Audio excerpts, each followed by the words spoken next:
Welcome to the Rugby Obsession Deep Dive. Glad to be here.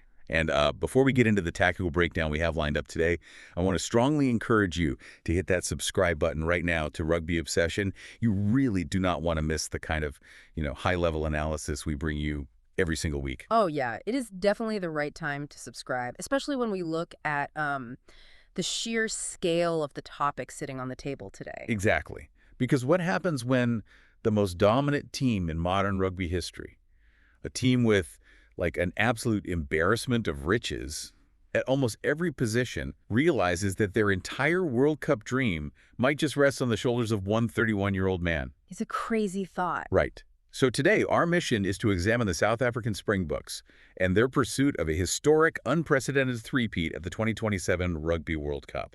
Right now, they are sitting on top of the World Rugby rankings after their back-to-back 2023 victory. Yeah, they are flying high. Yeah, they really are. Yeah. But to figure out exactly how they are planning to sustain this momentum, we are diving into some highly revealing insights from Springbok legend and former captain Jean de Villiers. Such a great source. Oh, absolutely. He recently sat down on the Rugby Pod with Jim Hamilton and Andy Good, and he really didn't hold back. He really didn't. What stands out in his analysis is how meticulously he maps out the squad-building methodology of head coach Erasmus. Yep. De Villiers highlights how Erasmus has practically rewritten the textbook on managing player depth, and future-proofing a roster. Yeah. But alongside that praise, he points out a very specific, almost glaring vulnerability in the Springboks' armor. And, we are only 19 months away from the tournament. Which is exactly why this matters to you listening right now. Whether you are, analyzing the game tape every weekend or you are just fascinated by how elite organizations manage talent, this deep dive is going to show you how even a reigning world champion balances an unparalleled depth chart with razor-thin margins of error. Yeah, and to really understand that vulnerability, we have to start by looking at the foundation of their current dominance. Okay, lay it out. Well, you cannot grasp the danger until you see how carefully Erasmus has engineered the rest of the squad. De Villiers made a point that really frames this whole discussion. What did he say? He noted that if you asked him right now to write down the strongest Springbok starting 15, he could rattle it off without hesitation. Sure. We probably all could. Exactly. But he guarantees that the team taking the field for the 2027 World Cup final is going to look completely different. Wait, really? Yeah. I hear that, but it begs a major question. If you have a starting 15 that is currently dominating world rugby, why are you already planning to dismantle it? Like, are they expecting a wave of mass retirements? It comes down to a very proactive, almost ruthless management of the aging curve. The core group of players who hoisted the Webb Ellis Cup 2.5 years ago are largely sitting in their early to mid-30s right now. Oh, right. That makes sense. Erasmus knows the physical toll of test rugby. He knows he can't just keep rolling those exact same bodies out there, absorbing those massive collisions week after week, and simply cross his fingers that their hamstrings and shoulders hold together for 2027. Yeah, that's a recipe for disaster. Exactly. So instead of waiting for the cliff edge, he is actively bringing fringe youngsters into the fold right now. Right, but how is that different from any other team bringing in young players? Everyone tests out new talent. It's the timeline and the exposure. Right now, Erasmus is taking young players who might only have around 10 test caps and throwing them into highly pressurized environments. Wow. The calculus is that by giving them these crucial high-stakes minutes today, they won't be rookies by the time 2027 rolls around. They will be sitting at a very seasoned 20 to 25 caps. I have to be honest, though. Doesn't that carry a massive inherent risk? How? Well, putting a 10-cap rookie into a hostile away match against, say, the All Blacks or Ireland seems like a great way to completely shatter a young player's confidence if they get steamrolled. That's true. If you throw them into the deep end too early and they cost you a game, recovering from that psychological blow is tough. That is the traditional fear, absolutely. But what Erasmus does brilliantly is build a scaffolding of veterans around those young players. Oh, okay. He doesn't field an entire team of rookies. He drops one or two into a highly functioning veteran machine. And that 20 to 25 cap mark is highly specific in international rugby. Why is that number so important? Because by the time a player hits 25 caps, they have seen almost every tactical scenario. They have played in the rain in Cardiff. They have dealt with being 10 points down with 20 minutes to go, and they understand the sheer suffocating pace of test rugby. Right.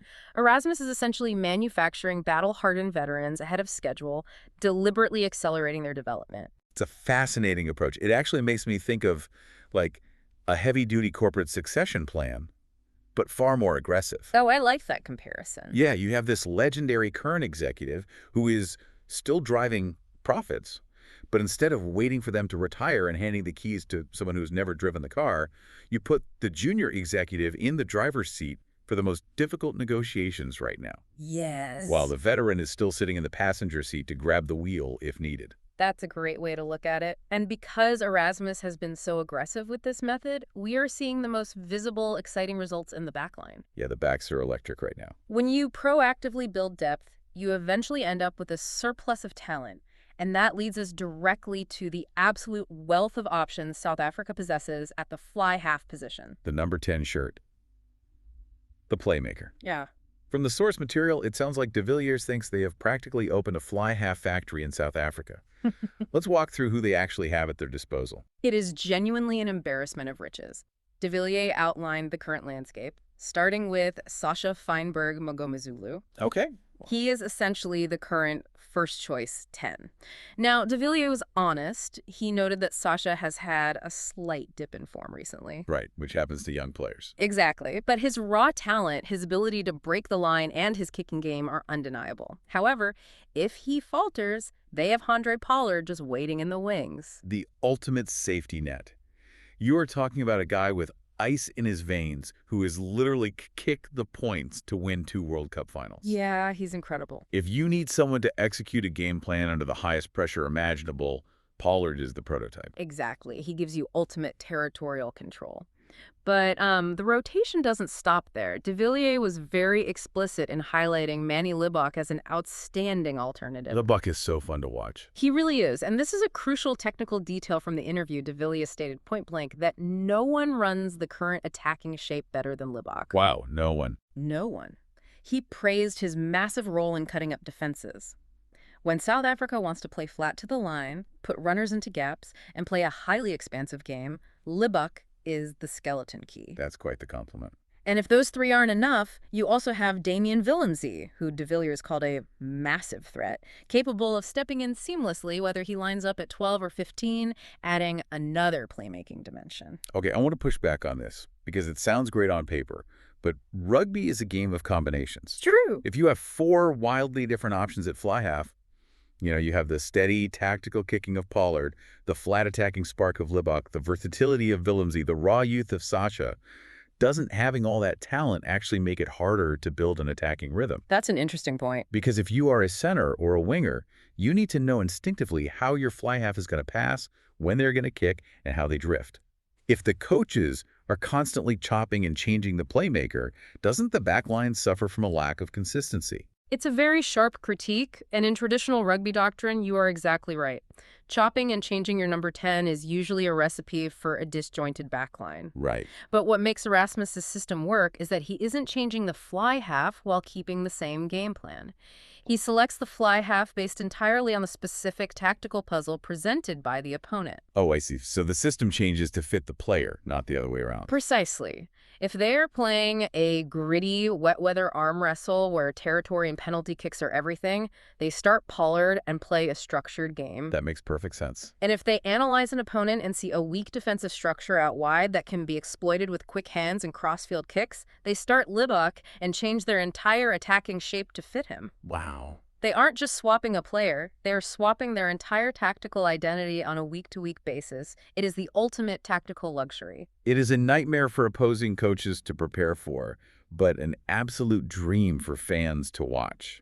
And speaking of the fans, I know everyone listening probably has a strong opinion on this. Oh, absolutely. So before we pivot to the sheer contrast of the Springbok forward pack, I want to ask you directly, drop your thoughts in the comments.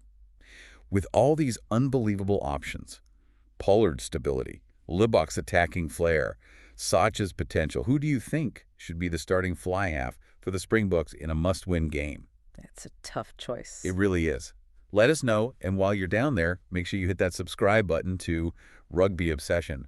We love reading your takes on these tactical dilemmas. I imagine the comment section is going to be just as fiercely debated as the Springbok coach's box right now. Without a doubt. Yeah. But as much fun as it is to marvel at the luxury of having 4 world-class playmakers, de Villiers brings the conversation crashing back to a very stark reality. He really does. He points out that fundamentally the Springbok game is, and always has been, built around the forward pack. And that leads to a rather sudden, sobering realization about a single point of failure in this meticulously planned machine. This was the real light bulb moment in de Villiers' analysis. After spending all this time talking up the unparalleled depth in the backline, he pivots to the forwards and states, point blank, if we lose Malcolm Marx, we're in trouble. In trouble. That is a very heavy phrase coming from a former Springbok captain who knows exactly how duck this talent pool is. It is. But when you look at the context of what Malcolm Marx actually does on a rugby pitch, you understand why de Villiers is sounding the alarm. Yeah, explain that for us. Well, Malcolm Marx isn't just a great player. He is a generational, irreplaceable powerhouse. I mean, he literally won the World Rugby Player of the Year in 2025. Unbelievable achievement for a forward. Exactly. What makes him so uniquely vital is the sheer physical load he is capable of carrying. De Villiers highlighted his massive minutes. How massive are we talking? In the brutal November Test matches against France and Ireland, Marx played a staggering 77 minutes and 73 minutes, respectively. Hold on, we need to pause and explain the mechanics of that because that is not normal. Not at all. In the modern game, front row forwards, and especially hookers, are almost universally subbed off around the 50 or 60-minute mark. The physical trauma of packing down into a scrum, absorbing the combined weight of 16 massive men, and then getting up to make tackles is just too much. It's exhausting just thinking about it. Right. To play 77 minutes against a massive French pack is bordering on superhuman. It is an absolute medical marvel. A hooker's job is arguably the most physically taxing on the field. They are in the middle of the front row, taking the brunt of the pressure in the scrums. Yeah. They have to hit their line-out throws with pinpoint accuracy while utterly exhausted. But what separates Marx is that he does all the heavy lifting of a tight forward, but around the park, he plays like an extra loose forward. Oh, yeah. He is constantly over the ball at the breakdown, scavenging and winning turnovers like a specialized flanker. It completely changes the way I view their squad depth. To put this in perspective, think of the Springbok squad like a beautifully renovated mansion. Okay, I'm following. You can swap out the furniture and redecorate the rooms, that's rotating your fly halves and your backline. But Malcolm Marx is the central load-bearing pillar. Yes. If you remove him, the entire roof threatens to cave in. He is the load-bearing component of their entire physical game. That is the perfect analogy. And the reality that Erasmus has to face is that this central pillar is currently 31 years old. Which forces us to ask, why is an organization that is so obsessed with proactive depth and succession planning suddenly so utterly reliant on one man? Right. It brings us to the hooker dilemma and the highly unconventional methods Erasmus is using to try and solve it. Because the aging curve comes for everyone, even Springbok front rowers. Exactly. The missing piece of the puzzle here is the veteran hooker, Bongi Mbonambi. Oh yeah, Mbonambi. For years, Mbonambi and Marx formed a devastating rotation, keeping each other fresh. But Mbonambi is now 35 years old, and he's being actively phased out of the system. Really? How do we know that for sure? Yeah. This was made very clear when he was entirely omitted from the first alignment camp of the year. Wow. Just to clarify for the listeners, an alignment camp is essentially where the coaches gather the core players to lay out the tactical blueprint and physical expectations for the upcoming season. Exactly. If you aren't invited to the alignment camp, the writing is pretty much on the wall for your international career. Spot on. So Mbonambi, stepping back, has launched an absolute scramble to find a reliable backup who can take the pressure off Marx. Who are they looking at? Throughout 2025, the Springboks constantly rotated different players through the number 16 shirt, the replacement hooker spot. They gave minutes to Johan Grabelaar, Marnus van der Merwe, and Jan Hendrik Wessels. Okay, some solid names there. They are, but they still haven't found a definitive answer, which led to the most fascinating and controversial experiment testing Marco van Staden at hooker. No, wait a minute. Marco van Staden is a natural flanker. Yes, he is. He is a loose forward whose primary job is tackling, carrying the ball, and fighting for turnovers at the breakdown. I have to say, taking a flanker and throwing him into the middle of the front row sounds like pure desperation to me. A lot of people feel that way. I mean, hooking is a highly specialized, Incredibly dangerous position. You have 2,000 pounds of human beings pressing against your neck, and you have to balance on one leg to strike for the ball. It's incredibly technical. And you also have the immense pressure of throwing the ball straight into a lineout 5 meters from your own try line. How is taking a flanker and asking him to do that not just a sign of panic from a coaching staff that failed to develop a real backup? It's a fair criticism, and a lot of traditionalists view it exactly the way you just described. But if we look at how Erasmus operates, he doesn't do panic, he does fearless innovation. Okay, I like that perspective. By trying Van Staden at hooker, Erasmus is asking a massive what-if question. What if we could have a player with the immense mobility, tackling dominance, and breakdown skills of a flanker who could also just hold up his end in the scrum? Oh, that would be a game changer. If you can successfully create a hybrid player like that, it completely changes the dynamic of your forward pack in the final 20 minutes of a tight test match. You essentially get a fourth loose forward on the pitch when the opposition is exhausted. So you're saying it's not a patch for a leaky roof, but an attempt to build a completely new kind of roof. Exactly. It is an incredibly positive, forward-thinking approach. They aren't afraid to experiment with wild concepts on the biggest stage, but despite the brilliance of the idea, the reality remains it is still an experiment. Right. And the only reason they have to conduct this experiment is because the gap left by an absent Malcolm Marx is just that enormous. It really is wild to think about. You have this entire rugby ecosystem engineered to absolute perfection. They are mapping out player caps years in advance. They are cycling through world-class playmakers seamlessly based on tactical needs, and they have an alignment and vision that other nations envy. Truly. But at the end of the day, the brutal nature of the sport still forces you to reckon with the sheer physical uniqueness of one individual athlete. That is the beautiful, terrifying unpredictability of team sports. Yeah, it really is. To summarize the insights we've pulled from de Villiers today, the Springboks are, without a doubt, a meticulously planned, well-oiled machine. They are on a direct collision course with a historic 2027 World Cup three-peat. Absolutely. The way they are proactively managing their squad depth, building experience in young players while honoring the tactical value of their veterans is unmatched in world rugby right now.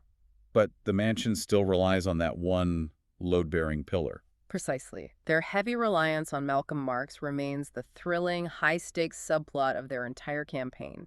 He is the anchor that allows all that other brilliant tactical fluidity in the backline to exist. Yeah, that makes sense. If the forwards don't provide a platform, it doesn't matter if you have Libbuck or Pollard at 10. Which leaves us with a massive tactical question looking ahead to 2027.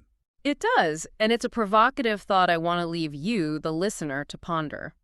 If South Africa's own legends, like Jean de Villiers, are openly admitting on podcasts that losing Malcolm Marx equals trouble, you better believe that every opposing international coach from Dublin to Auckland is listening. Oh, they are definitely taking notes. How will those rival coaches scheme to neutralize, isolate, or physically exhaust Malcolm Marx over the next 19 months? They know he is the load-bearing pillar. The tactical war to dismantle the Springbok machine isn't going to start out wide. It is going to start right in the middle of the front row. That is a phenomenal thought to leave on. The chessboard is officially set, and every opposing team is going to be staring right at the center of the Springbok pack, trying to figure out how to break the unbreakable man. It's going to be a fascinating 19 months. We will absolutely be keeping our eyes on how RASSIE Erasmus reinforces that foundation as the countdown to 2027 continues. And on that note, we are wrapping up today's analysis. Thanks for having me. Remember to drop your starting fly half picks in the comments. Hit that subscribe button to join our community. And thank you for listening to the Rugby Obsession Deep Dive. And we'll look forward to you listening to our next episode.